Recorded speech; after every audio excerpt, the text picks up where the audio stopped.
Passiamo così alla categoria ragazzi maschi, anno 2004-2005. 5 le batterie previste. Nella prima troviamo in corsi a 3 Onyen Nikolic, alla 4 Alexei Vidovic, alla 5 Kevin Bellia.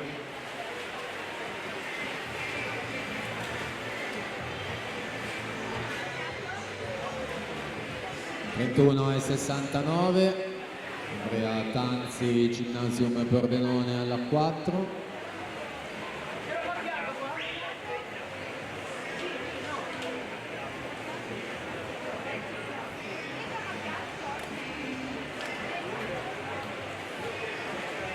Tanzi alla 4, quindi ancora in netto vantaggio, sempre 1,474 il riferimento per andare al comando, fa 1,560, si piazza in seconda posizione. Emanuele Cosimato 1,697 in ottava, dovrebbe essere questo l'ultimo tempo utile per la finale. Proseguiamo quindi batteria 1 ragazzi, 2K